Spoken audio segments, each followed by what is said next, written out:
Halo Hen, aduh udah hampir 4 tahun nih. Hutang kamu kapan ya mau dibayar? Bukan soal temen nih, kalau urusan hutang ya tetap harus dibayar. Sudah berapa kali kamu ngejanjiin mau bayar hutang tapi gak pernah tuh sepeser pun kamu bayar. Ayolah jangan menghindar terus. Gak enak kan hubungan pertemanan kita kalau harus rusak gara-gara hutang doang. Kurang lebih begitu ucap Sudirman. Di saat itu Henry yang sudah beberapa kali ditagih dan merasa kesal langsung saja bilang, "Ya udah, saya ganti duitmu besok. Kita ketemu di depan rumah makan Musi Indah jam 7 malam. Saya akan bawa uangnya," jawab Henry dengan ketus dan seperti orang marah lalu langsung menutup telepon.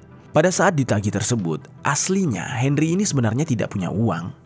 Halo Sobat Pena, apa kabar hari ini? Assalamualaikum warahmatullahi wabarakatuh. Hari ini kita akan kembali membahas kejadian-kejadian menyeramkan, kisah nyata yang ada di muka bumi ini. Cerita kali ini datang dari Sumatera Selatan, di mana ada seorang pria yang dengan tega mengeksekusi teman lamanya hanya karena perkara hutang. Jumlah hutangnya pun tidak begitu besar.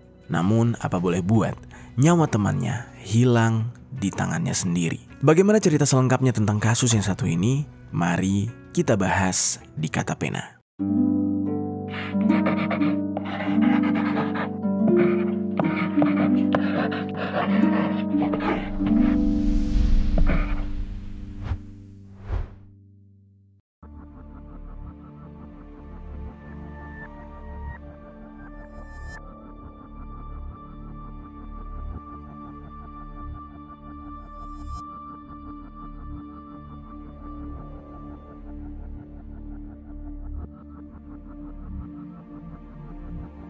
Oke, seperti biasa sebelum kita mulai ke ceritanya, jangan lupa untuk like, komen, dan subscribe channel ini dan juga share video ini ke teman-teman kalian. Kita mulai ceritanya. Di sebuah daerah yang bernama Selempo Desa Prabu Mulih II, Kecamatan Muara Lakitan, Sumatera Selatan, hidup seorang laki-laki bernama Henry Antoni, atau orang-orang lebih mengenal dia dengan sebutan Hen Hore, yang masih berusia 42 tahun. Pada cerita kali ini, sayangnya tidak banyak sumber yang menceritakan tentang background dari si Henry Antoni alias Hen Hore ini. Namun yang jelas, dia ini memiliki banyak teman. Dia memang tipikal orang yang mudah untuk berteman dan cepat akrab dengan orang lain. Dia pandai menjaga pertemanan sehingga mulai dari teman lama sampai teman yang baru dia kenal pun itu merasa senang dengan dia. Dia memiliki seorang teman lama bernama Sudirman. Sudirman ini tinggal di Desa Sukarami, Kecamatan Sekayu, Kabupaten Musi. Sudirman memang teman lama dan sudah sangat jarang berkomunikasi dengan Henry. Ya ibaratnya sudah lama lost contact. Tapi karena pertemanan mereka cukup baik, Henry tidak segan untuk meminta bantuan kepada Sudirman di saat dia sedang kesusahan. Seperti misalnya di dalam kejadian ini. Pada suatu hari, Henry ini membutuhkan sekali bantuan dari Sudirman.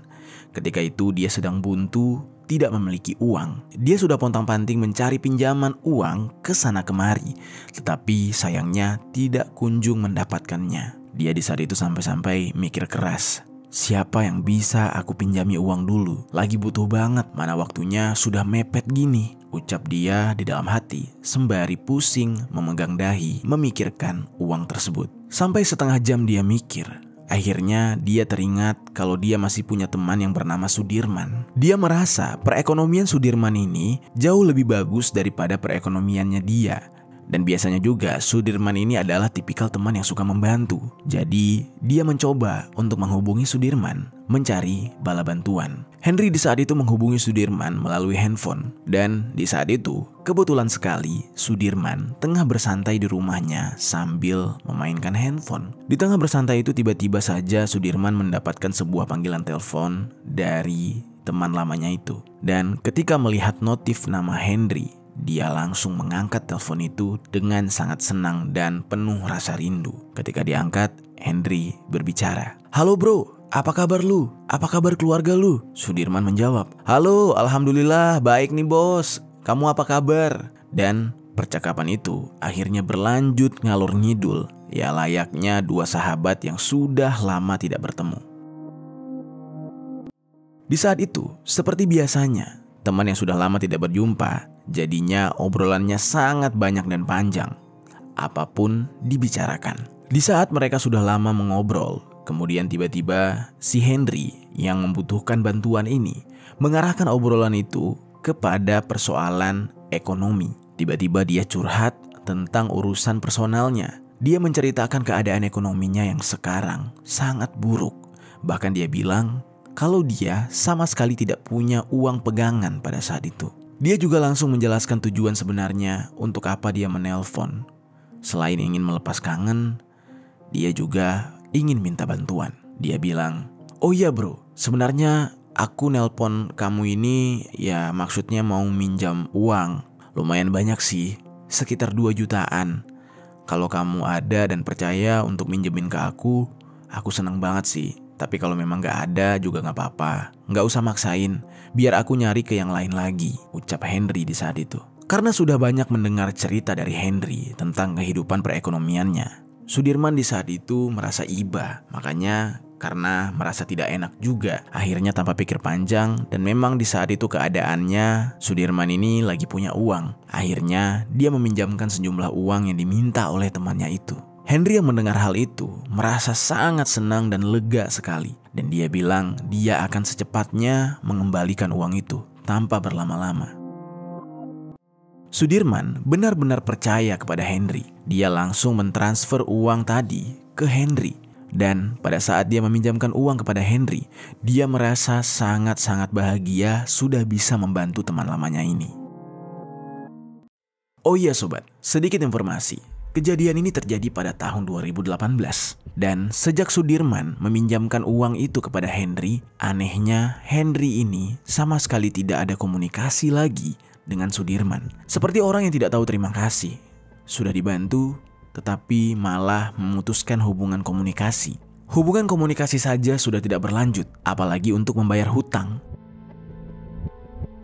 Kemudian berlalulah beberapa bulan setelah dia meminjam uang kepada Sudirman. Di sewaktu-waktu, Sudirman tiba-tiba butuh uang. Pada saat itu, dia merasa dia benar-benar membutuhkan uang dan harus sekali memegang uang di saat itu. Dia teringat teman lamanya Henry yang sudah tidak lagi menghubungi dia masih punya hutang yang belum dibayar sebesar 2 juta rupiah. Akhirnya Sudirman ini mencoba untuk menagih uang tersebut karena menurut dia juga Henry sudah lama ingkar janji tidak membayar hutang tersebut dengan waktu yang tepat. Di saat itu Sudirman menelpon Henry. Namun Henry pada awalnya sangat susah dihubungi. Sudirman tidak menyerah, dia terus-terusan menghubungi Henry sampai akhirnya Henry pun menjawab. Tetapi ketika menjawab, Henry ini selalu saja menjanjikan untuk membayar. Tetapi nyatanya tidak ada sepeser pun yang dibayar. Sudirman pun merasa capek dan hutang Henry tersebut tidak dia tagih lagi. Hingga dari tahun 2018 dia meminjamkan uang sampai tahun 2022 tidak kunjung terbayar juga. Ya bisa dibayangkan bagaimana jadinya Sudirman. Benar-benar jengah menunggu 4 tahun untuk uangnya bisa dikembalikan. Namun sayangnya tidak kunjung dikembalikan. Henry yang datang kepada Sudirman dengan melas-melas benar-benar tidak tahu diri. Dia datang dengan memohon-mohon ketika hidupnya susah, tapi malah mengecewakan Sudirman yang sudah membantu dia. Tibalah di bulan Oktober tahun 2022. Sudirman mencoba kembali untuk menghubungi Henry dan menagih hutang tersebut. Karena di saat itu dia mikirnya, sebagai pemberi hutang juga gak bisa dong membiarkan si penghutang tidak ditagih. Meskipun itu temannya sendiri, nanti kalau didiamkan saja malah dosa. Karena yang namanya hutang ya bisa dibawa mati. Ditambah lagi Sudirman sudah sangat membutuhkan uang. Sudirman mencoba untuk menghubungi kembali Henry untuk beberapa kalinya sejak tahun 2018. Dia menelpon Henry dan terjadilah percakapan kurang lebih seperti ini. "Halo Hen, aduh udah hampir 4 tahun nih, hutang kamu kapan ya mau dibayar? Bukan soal temen nih, kalau urusan hutang ya tetap harus dibayar. Sudah berapa kali kamu ngejanjiin mau bayar hutang tapi gak pernah tuh sepeser pun kamu bayar. Ayolah jangan menghindar terus, gak enak kan hubungan pertemanan kita kalau harus rusak gara-gara hutang doang." Kurang lebih begitu ucap Sudirman. Di saat itu Henry yang sudah beberapa kali ditagih dan merasa kesal langsung saja bilang, "Ya udah, saya ganti duitmu besok. Kita ketemu di depan rumah makan Musi Indah jam 7 malam. saya akan bawa uangnya, jawab Henry dengan ketus dan seperti orang marah, lalu langsung menutup telepon. Pada saat ditagih tersebut, aslinya Henry ini sebenarnya tidak punya uang. Dia belum bisa mengganti uang milik Sudirman. Namun karena kesal dan merasa kalau Sudirman ini terlalu bawel, jadinya dia memiliki ide untuk memberikan pelajaran kepada si Sudirman. Aneh banget, padahal Sudirman ini hanya meminta haknya yang sudah 4 tahun tidak dibayar. Jadilah di saat itu, karena sudah memiliki ide jahat, dia mengajak Sudirman bertemu. Lalu singkat cerita, kemudian keesokan harinya, di tanggal 22 Oktober tahun 2022, di jam 7 malam, Sudirman yang sudah sangat senang dan siap untuk bertemu Henry, bermaksud ingin bertemu bukan hanya untuk menerima uang, tetapi sekaligus melepas rindunya kepada teman lamanya itu. Di saat itu, Sudirman ini tidak pergi sendiri. Dia pergi bersama rekannya yang bernama Chandra Irawan dengan menggunakan motor Honda Verza milik si Chandra Irawan. Tidak ada niat jahat ketika Sudirman datang menemui Henry. Nah, sesampainya di lokasi, ternyata Henry ini tidak ada di dalam rumah makan tersebut, melainkan menunggu di depan rumah makan alias di parkiran halaman depan. Di saat itu Henry ini sudah tiba duluan dengan menggunakan sepeda motor jenis Yamaha Fiction miliknya. Dan di saat itu entah rumah makan itu sudah tutup atau masih buka, tapi yang jelas di sana sangat sepi, tidak ada orang selain mereka. Lalu kemudian turunlah Sudirman dari motornya Chandra, dan Sudirman di saat itu langsung menyapa Henry. "Halo kawanku, apa kabar? Gimana nih, uangnya sudah ada belum?" tanya Sudirman sambil menghampiri Henry. Lalu Henry pada saat itu menjawab dengan nada tinggi dan penuh amarah. Kurang lebih dia mengatakan kayak gini, "Kamu nih ya, sama teman sendiri perhitungan banget. Utang segitu aja ditagih-tagih terus. Emang kamu senggak punya uang itu sampai-sampai nagih terus? Hah?" Di saat itu Henry membentak. Ya, layaknya para pengutang-pengutang lain di muka bumi ini, pasti bakal lebih galak daripada si pemilik uang. Masih sambil marah-marah dan ngomel-ngomel, Henry ini tiba-tiba turun dari motornya dan menghampiri Sudirman. Dengan sok gagah, dia mengeluarkan sebilah pisau. Lalu tanpa basa-basi, kemudian pisau itu dia tusukkan pada bagian kaki Sudirman. Akibat serangan tiba-tiba yang dilakukan oleh Henry, Sudirman mengalami luka tusukan yang sangat serius dan menyebabkan kakinya berlumuran cairan merah. Di saat itu Sudirman benar-benar kaget. Dia tidak punya rencana jahat, dia hanya ingin mengambil uang haknya, tetapi malah mendapatkan perlakuan sadis, perlakuan kejam dari Henry. Sudirman meringis kesakitan. Namun meskipun begitu, dia tidak terima atas apa yang dilakukan oleh Henry. Tidak tinggal diam, Sudirman mencoba untuk membalas Henry dengan cara merebut pisau yang digenggam oleh Henry. Karena sebenarnya tenaga Sudirman jauh lebih besar daripada Henry, membuat pisau tersebut berhasil dirampas. Lalu dengan penuh amarah yang membabi buta, dengan pisau yang berhasil dirampas itu, Sudirman kemudian menodongkan pisau itu kepada Henry. Di saat itu Henry masih sok gagah. Sudirman yang tadinya hanya menodong, akhirnya menusukkan pisau itu ke bagian dada dan perut Henry sebanyak 2 kali. Pada saat itu, Henry hanya meringis kesakitan dan meminta ampun pada Sudirman. Dia meminta Sudirman untuk menghentikan aksi tersebut. Henry mulai lemas dan dia mencoba untuk melawan, menghentikan penusukan itu dengan cara memeluk tubuh Sudirman hingga Sudirman terjatuh dan menimpa badannya Henry. Sudirman yang di saat itu sudah sangat gelap mata, tiba-tiba meminta Chandra yang sedari tadi ketakutan hanya menyaksikan aksi keduanya dari atas motor untuk mengambil pisau dari tangannya dan menusukkan pisau itu ke bagian punggung Henry. Dia bilang, "Woi Chan, ambil pisaunya, kau tusuk aja punggungnya. Biadab ini." Dan Chandra yang terprovokasi langsung menghampiri keduanya dan mengambil pisau tadi. Dengan tanpa ragu, Chandra ini langsung menikam bagian punggung Henry bertubi-tubi hingga menyebabkan punggung Henry dipenuhi luka menganga dan berlumuran cairan merah. Bahkan cairan merah itu sampai muncrat ke wajah Chandra yang masih belum berhenti menikam punggung Henry. Akhirnya Henry pun kehabisan nafas dan mulai tidak sadarkan diri dan akhirnya meninggal dunia. Sudirman yang di saat itu merasa sangat puas dengan apa yang dia lakukan karena dia merasa dia hanya membela diri. Akhirnya tiba-tiba tersadar kalau apa yang dia lakukan ini akan berakibat sangat fatal dan membuat dia akan berurusan dengan hukum. Di saat itu, Sudirman sempat mengatakan kepada Chandra yang masih menikam bagian punggung Henry, Sudah mati dia. Ayo pergi aja, tinggalin dia." didoronglah tubuh Henry yang sedari tadi menindih tubuh Sudirman, dan dengan cepat serta terengah-engah mereka langsung kabur dan panik takut melihat sekeliling jika ada yang mengetahui perbuatan mereka. Lalu tiba-tiba ketika mereka naik ke motor, anehnya kunci motor yang mereka bawa hilang. Keadaannya sudah sangat gelap. Posisinya mereka juga buru-buru karena takut ketahuan. Dan di saat itu, karena terus harus mencari kunci dan mereka takut nggak keburu lalu ada yang mengetahui aksi mereka, akhirnya Chandra bilang, "Sudah, tinggalkan saja motor ini di sini. Kita pergi pakai motor si Henry aja," ucap Chandra di saat itu. Lalu tak berpikir panjang, bodohnya keduanya langsung saja mengambil motor fiction warna biru milik Henry yang kuncinya ternyata masih tertancap di motor. Dan motor Chandra tadi ditinggalkan begitu saja di lokasi kejadian. Setelah melakukan aksi tersebut, kemudian Chandra dan Sudirman langsung melarikan diri ke arah desa Sukarami, Kecamatan Sekayu, Kabupaten Musi, Banyuasin, tempat di mana mereka berdua tinggal. Lalu tidak lama kemudian, sekitar pukul 20.00 malam, salah seorang warga yang tengah melintas di jalan tempat Henry tergeletak dari kejauhan melihat seperti ada yang aneh. Warga tersebut seperti melihat tubuh tergeletak di tempat yang sangat gelap gulita di depan sebuah rumah makan yang sudah tutup. Karena penasaran, tanpa rasa takut, warga tersebut kemudian mendekati apa yang dia lihat dan dia menyoroti dengan senter yang dia bawa, dan betapa kagetnya dia melihat pemandangan yang mengerikan. Dia berteriak meminta tolong kepada warga sekitar. Namun sayangnya, tempat tersebut memang benar-benar sepi. Tidak ada satu warga lain pun yang mendengar teriakan itu.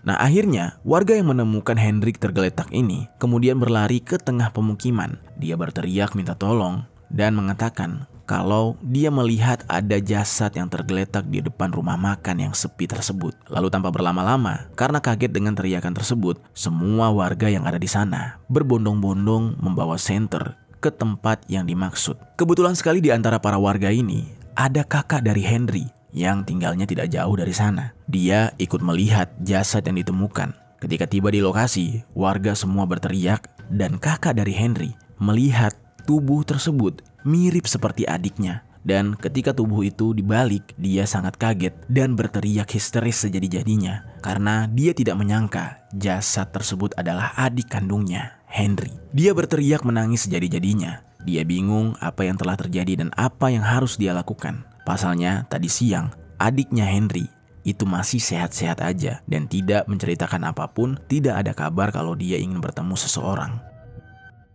Di saat itu, para warga menyarankan kakaknya Henry ini untuk segera melapor kepada pihak kepolisian. Dan tanpa berlama-lama, dalam kondisi masih menangis dan berteriak-teriak, kakaknya Henry ini bersama warga diantarkan ke kantor polisi untuk melaporkan kejadian tersebut. Sesampainya di Polsek Muara Lakitan, kakaknya membuat laporan dan polisi yang menerima laporan itu kemudian langsung melakukan tindakan menuju ke TKP. Sesampainya di TKP, kondisi sudah sangat-sangat ramai. Polisi meminta para warga untuk minggir dan mengosongkan area karena akan dilakukan evakuasi. Pihak kepolisian memasang polis line agar tidak ada warga yang melewati garis tersebut sebagai upaya menghindari gangguan saat penyelidikan dan pengerusakan barang bukti. Dan tanpa berlama-lama, pihak kepolisian langsung mengevakuasi jenazah Henry dengan dimasukkan ke dalam kantong jenazah dan dibawa ke rumah sakit terdekat.